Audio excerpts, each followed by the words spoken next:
Number 1 channel के number 1 show कच्चा चिट्ठा में आप सभी का स्वागत है। आपके साथ मैं हूं सबीना तामंग देशमुख। कच्चा चिट्ठा की शुरुआत आज इजराइल से बहुत ही बड़ी खबर के साथ। हमास ने उत्तरी इजराइल की तरफ 100 रॉकेट से हमला कर दिया।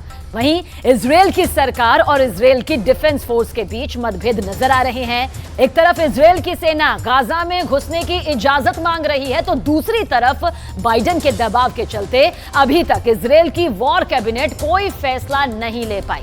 वहीं गाजा में अब तक 5000 लोग अपनी जान गंवा चुके हैं। इजराइल की बमबारी ने एक ही दिन में 400 से ज्यादा लोगों की जान ले ली।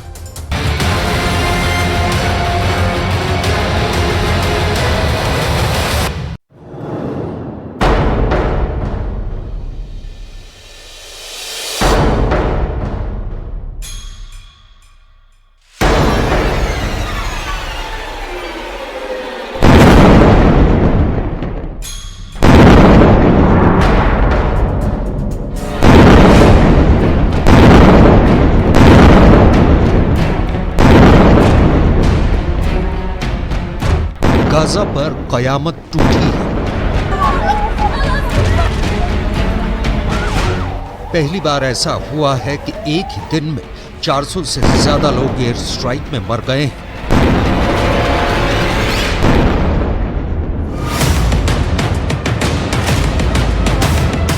गाजा की गली गली में लाशें बिछी हुई हैं।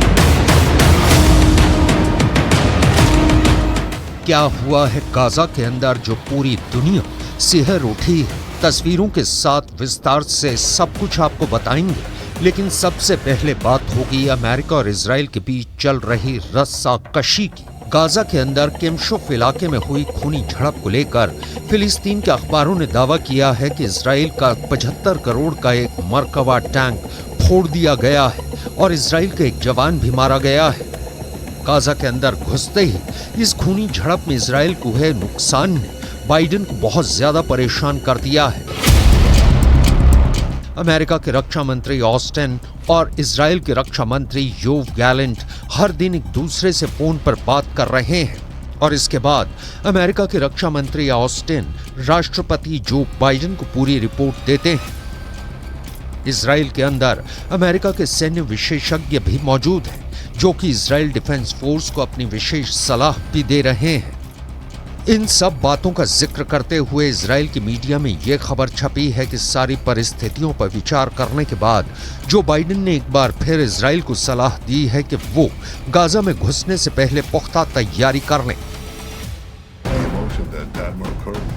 बाइडेन और नेतन्याहू के बीच फोन पर बातचीत भी लगातार जारी है। इजराइल के अंदर कुछ अजीब सी भ्रम की स्थितियां बनी हुई हैं।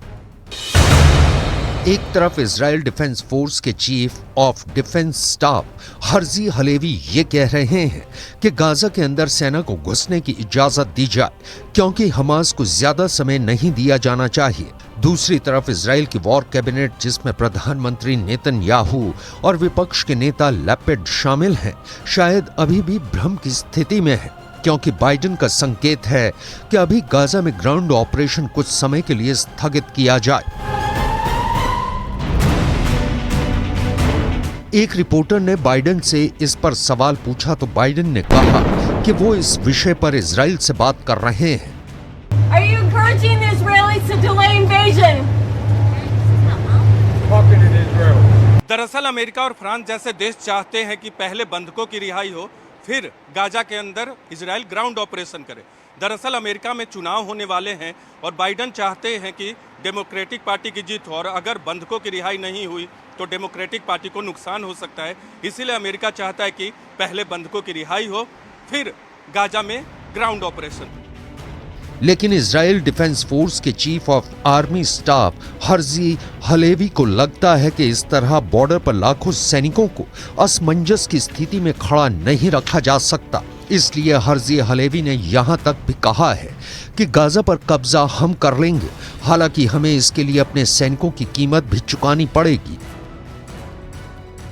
अमेरिका के अखबारों में दावा किया जा रहा है कि बाइडेन गाजा में ग्राउंड ऑपरेशन करने से इजराइल को रोक नहीं रहे हैं, वो सिर्फ कुछ दिन रुकने के लिए अपील कर रहे हैं। दूसरी तरफ फ्रांस के राष्ट्रपति इमैनुअल मैक्रों भी इजराइल का समर्थन करने के लिए तेल अवीव पहुंच गए हैं। मैक्रों ने ईरान के राष्ट्रपति को फोन करके धमकी भी दी थी कि अगर लेबनान के बॉर्डर से हिजबुल्लाह ने युद्ध की गलती की तो इसके लिए ईरान को ही जिम्मेदार माना जाएगा। दरअसल फ्रांस के लोग भी गाजा में बंधक हैं और इसलिए मैक्रों भी अपने देश के अंदर राजनीतिक दबाव झेल रहे हैं। दूसरी तरफ इजराइल के प्रधानमंत्री बंधकों के मुद्दे पर किसी भी दबाव में नहीं आ रहे हैं। हमास ने कल इजराइल के 2 नागरिक रेड क्रॉस को सौंप दिए। इन रिहा किए गए नागरिकों को तेल अवीव लाया गया है और इनके स्वास्थ्य की जांच की जा रही है। लेकिन टाइम्स ऑफ इजराइल के मुताबिक इजराइल की सरकार ने हमास के साथ किसी भी बातचीत से इनकार कर दिया है। यानी बंधकों के मुद्दे पर इजराइल की सरकार हमास से कोई वार्ता नहीं कर रही है। इससे ये साफ पता चलता है कि हमास सिर्फ और सिर्फ इसलिए इजराइल के बंधकों को रिहा कर रहा है ताकि दुनिया से इजराइल पर बातचीत का दबाव बढ़े और एयर स्ट्राइक बंद हो। दूसरी तरफ इजराइल हमास से कोई भी बातचीत को तैयार नहीं है। इस वक्त इजराइल के सर पर बदले का खून सवार है। गाजा की हालत फिलहाल ये है कि एक दिन में 400 से ज्यादा लोग पहली बार एयर स्ट्राइक में मारे गए हैं। संयुक्त राष्ट्र का कहना है कि 42% गाजा बर्बाद हो गया है। 1,40,000 इमारतें क्षतिग्रस्त हो गई हैं। यानी यहां पर रहने से पहले मरम्मत जरूरी है। वहीं 15,000 फ्लैट्स पूरी तरह से खत्म हो गए हैं। गाजा के अंदर खून खराबा जारी है। फिलिस्तीन के अरबी भाषा के अखबार आंसुओं से भीगी हुई रिपोर्टिंग कर रहे हैं। गाजा में जिस तरह की तबाही जारी है, ईरान ने एक बार फिर अमेरिका पर आरोप लगाए हैं कि वो हजारों टन हथियार भेजकर सिर्फ और सिर्फ नरसंहार में मददगार बन रहा है।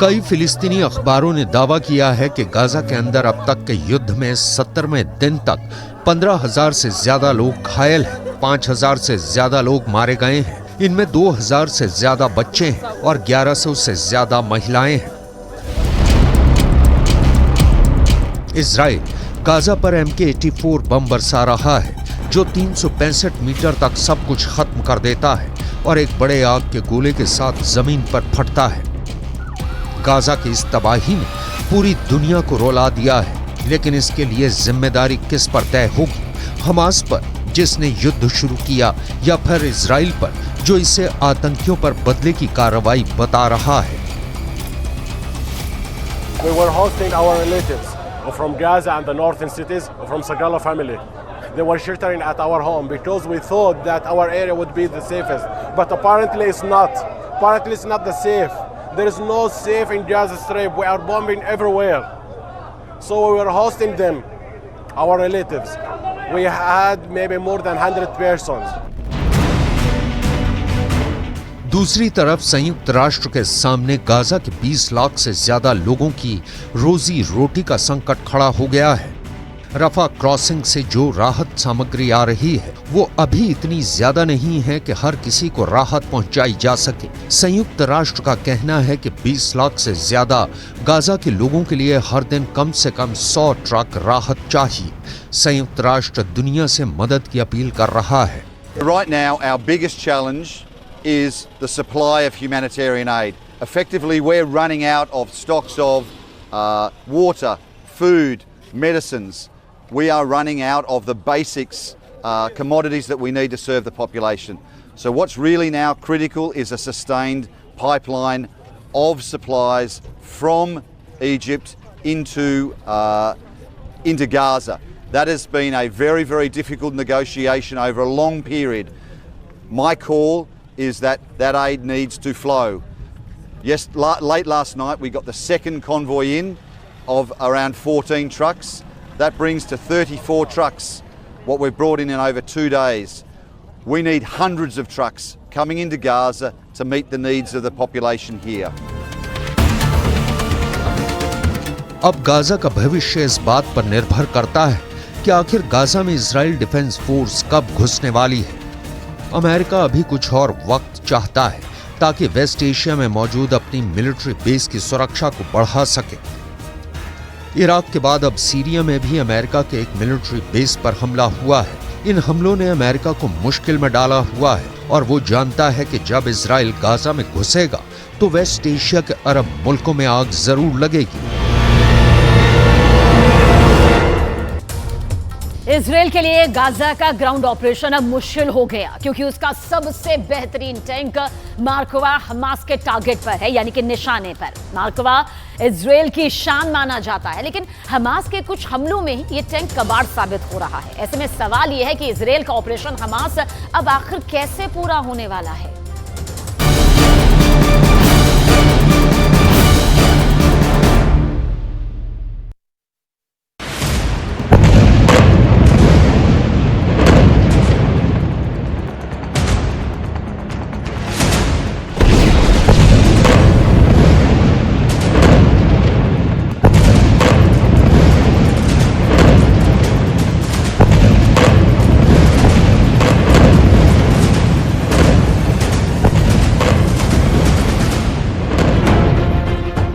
इजराइल अगर गाजा में घुस गया तो उसकी सबसे बड़ी ताकत ही उसकी सबसे बड़ी कमजोरी बन सकती है।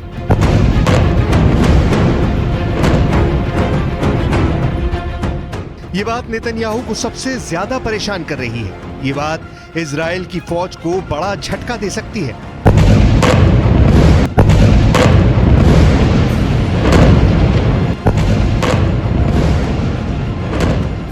इस वीडियो को देखकर नेतन्याहू बहुत हैरान है।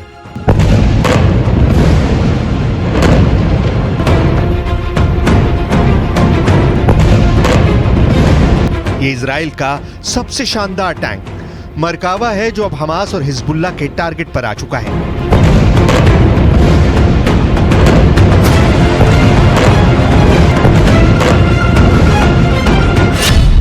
किसी भी ग्राउंड ऑफेंसिव यानी गाजा में घुसकर ऑपरेशन करने के लिए इजराइल को 3 चीजों की जरूरत है। पहली है फौज यानी पैदल सेना, दूसरी है बख्तरबंद वाली ताकत यानी टैंक और बख्तरबंद गाड़ियां, और तीसरा है तोपखाना जो सेना का रास्ता क्लियर करे। लेकिन जिस तरह से मरकावा टैंक की तबाही के वीडियो सामने आए हैं उसने इजराइल की सेना की मुश्किलें बढ़ा दी हैं। नेतन्याहू को चिंता में डाल दिया है कि जिस टैंक के बलबूते वो गाजा में ग्राउंड ऑपरेशन चलाकर हमास के लड़ाकों को खत्म करने का ख्वाब देख रहे हैं वो खुद हमास और हिजबुल्लाह के निशाने पर आ गया है। पहले देखिए हमास ने किस तरह इजराइल के मरकावा टैंक को तबाह कर दिया। ये एक क्वाडकॉप्टर ड्रोन पर लटकता हुआ एंटी टैंक रॉकेट है। ये ड्रोन इस आरपीजी के रॉकेट को ऊपर से टैंक पर गिरा देता है और फिर होता है ऐसा धमाका जिससे टैंक का एक हिस्सा पूरी तरह बर्बाद हो जाता है। एक बार फिर देखिए।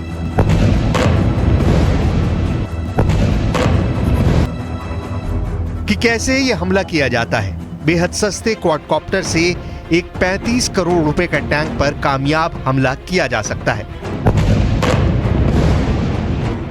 हमास ने दिखाया है कि उसके क्वाडकॉप्टर गाजा के आसपास ऐसे रॉकेट लेकर मंडरा रहे हैं। इस तस्वीर में 3 क्वाडकॉप्टर हैं और तीनों पर आरपीजी रॉकेट लटके हुए हैं। अब देखिए हिजबुल्लाह कैसे चुन चुन कर इजराइल के मरकावा टैंक को फोड़ रहा है। ये दुनिया को दिखाने की कोशिश है कि इजराइल का महान मरकावा टैंक उनका कुछ नहीं बिगाड़ पाएगा।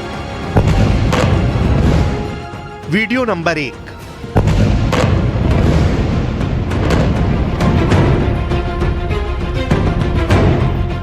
Video number 2।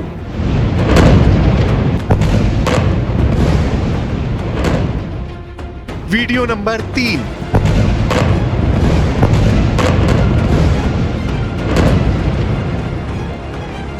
Video number 4।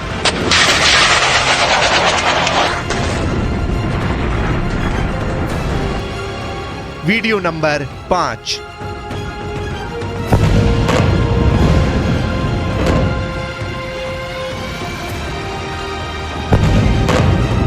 ये वीडियो किसी भी टैंक पावर का हौसला तोड़ सकते हैं। ऐसे हर वीडियो में फायर होने वाले मिसाइल टैंक क्रू को अपना टैंक छोड़कर भागने पर मजबूर कर सकती है। इजराइल के टैंक को निशाना बनाने के लिए हिजबुल्लाह 3 तरह के एंटी टैंक मिसाइल का इस्तेमाल कर रहा है। पहला है कॉर्नेट, जिसकी रेंज 5 किलोमीटर तक है। ये रूस की मिसाइल है, लेकिन अब ईरान इसका देसी वर्जन दहलाविया तैयार कर चुका है और ऐसी बहुत सी मिसाइल अब हिजबुल्लाह के पास हैं। दूसरी है BGM-71 टो anti tank guided missile, range है 3.5 किलोमीटर। यह अमेरिका में बनी मिसाइल है, लेकिन अब इसकी नकल ईरान तैयार कर रहा है और उसने हिजबुल्लाह को सप्लाई की है। तीसरी है 85 कॉनकूस, रेंज 5 किलोमीटर। यह भी रूस ने बनाई है और अब ईरान में ये तोसान नाम से तैयार की जाती है। एंटी टैंक गाइडेड मिसाइल से हिजबुल्लाह और हमास मरकावा टैंक को निशाना बना रहे हैं। हालांकि एंटी टैंक मिसाइल से बचने के लिए मरकावा में ट्रॉफी मिसाइल डिफेंस सिस्टम लगाया गया है। ऐसा सिस्टम आज दुनिया का हर टैंक कमांडर अपने टैंक पर देखना चाहता है।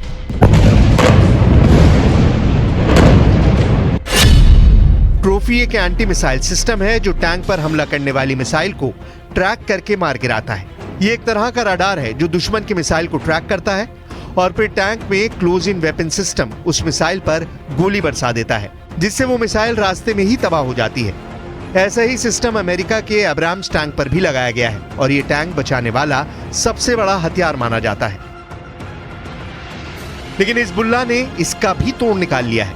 अब ये वीडियो देखिए। इजराइल के मरकावा टैंक पर हिजबुल्लाह एक साथ 2 कॉर्नेट मिसाइलें फायर करता है।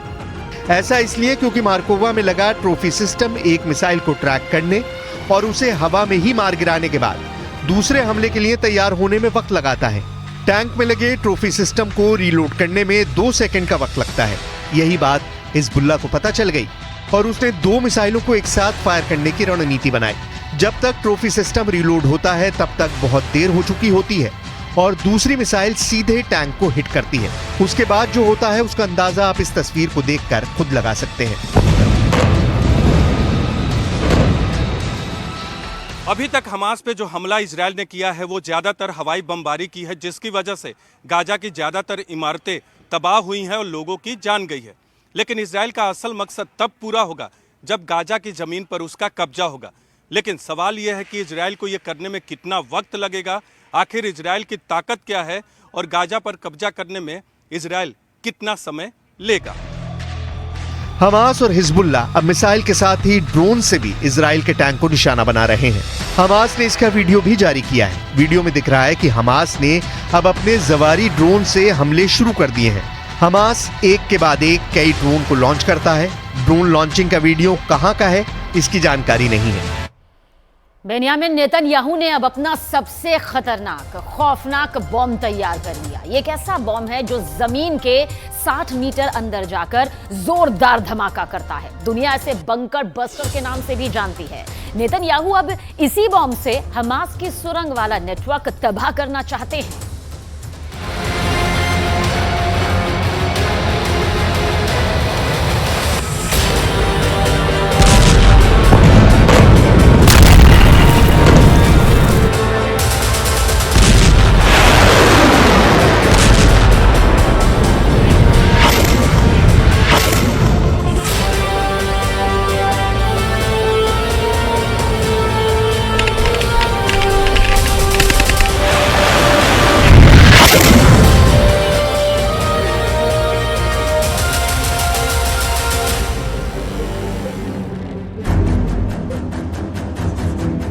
हमास की सुरंग ही हमास का सबसे बड़ा हथियार है।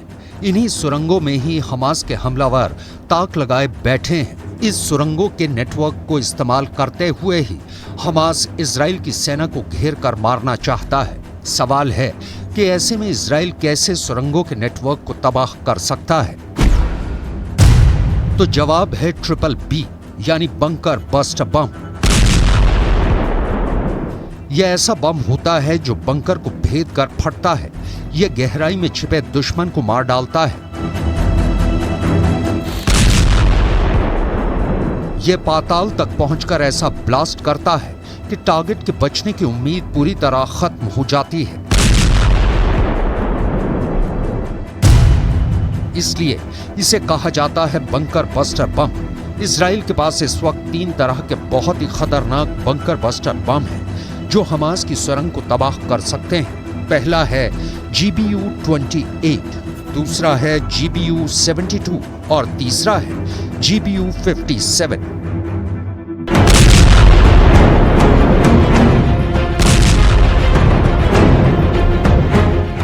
इजराइल की एयरफोर्स इस वक्त गाजा की इमारतों को मलबे में तब्दील कर रही है। इसमें ज्यादातर धमाके ऐसे हैं जो हमास की बजाय आम लोगों को निशाना बना रहे हैं। 5000 से ज्यादा मौत हो चुकी हैं और इनमें हमास के गिने चुने कमांडर मारे गए हैं, जबकि इजराइल की बमबारी में 2000 से ज्यादा बच्चों की जान जा चुकी है। दरअसल हमास की पूरी ताकत इस वक्त सुरंगों में छिपी हुई है और यही नेतन्याहू के लिए सबसे बड़ा खतरा है।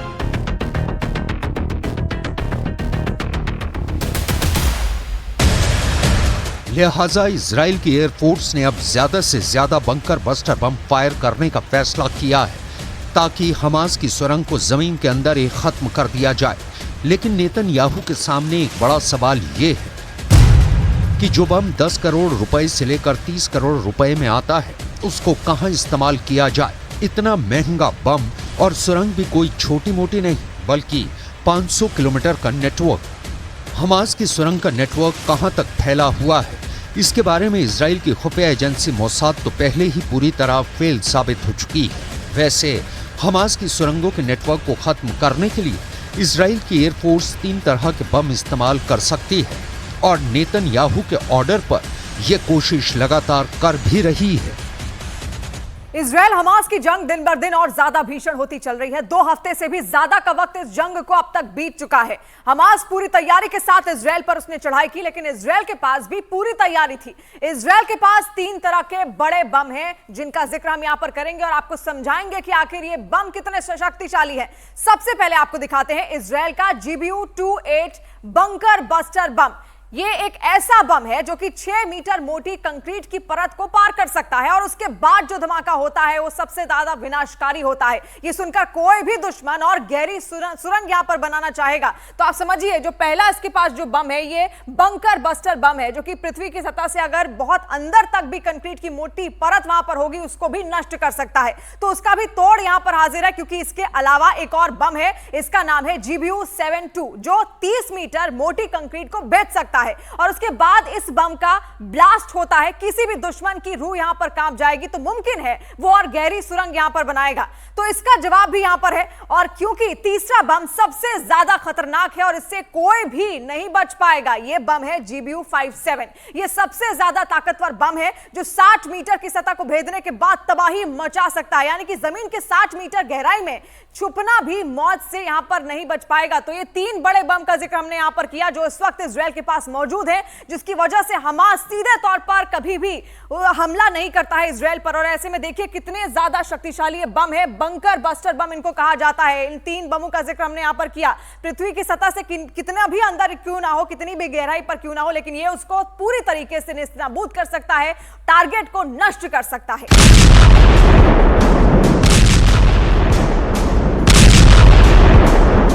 ये बम जिस गहराई में जाकर फटते हैं वहां कुछ भी नहीं बचता।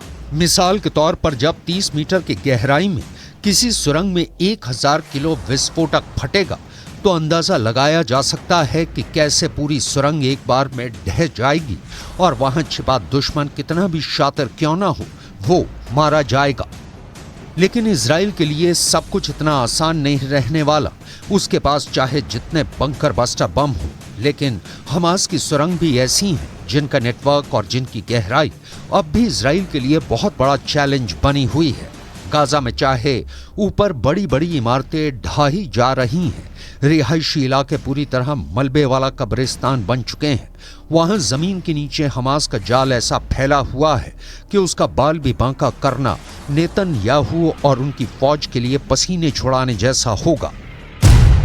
गाजा के इस मैप पर आप हमास का टनल नेटवर्क देख सकते हैं। गाजा के अंदर ये नेटवर्क 500 किलोमीटर का बताया जाता है और कई जगह ये सुरंग 500 फीट की गहराई में है, यानी सतह से करीब 150 मीटर नीचे। ये इतनी गहराई है जहां पर कोई बंकर बस्टर बम नहीं पहुंच सकता। इसलिए नेतन्याहू को सुरंग नेटवर्क को तबाह करने के लिए बहुत सटीक इंटेलिजेंस चाहिए होगी, और ये काम मोसाद ही कर सकता है। इजराइल की सैटेलाइट नेटवर्क को भी अब तक इस नेटवर्क को पता करने में कोई कामयाबी नहीं मिली है।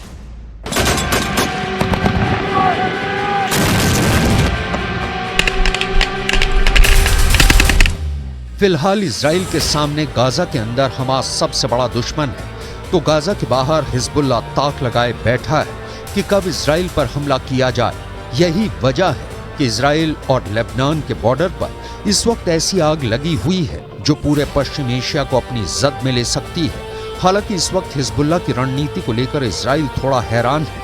इजराइल के ठिकानों पर हमले के बाद जवाबी कार्रवाई हुई तो हिजबुल्लाह के 24 लड़ाके मारे गए। कहा जा रहा है कि हिजबुल्लाह ने अब खामोश रहने का फैसला किया है, और यह भी रिपोर्ट है कि ईरान के कहने पर हिजबुल्लाह ने तय किया है कि कोई बड़ा एक्शन नहीं लिया जाएगा। लेकिन अमेरिका और इजराइल इसे ईरान की तरफ से आ रहे बड़े तूफान के तौर पर देख रहे हैं। ऐसा तूफान जिसमें हिजबुल्लाह अब तक का सबसे बड़ा हमला कर सकता है।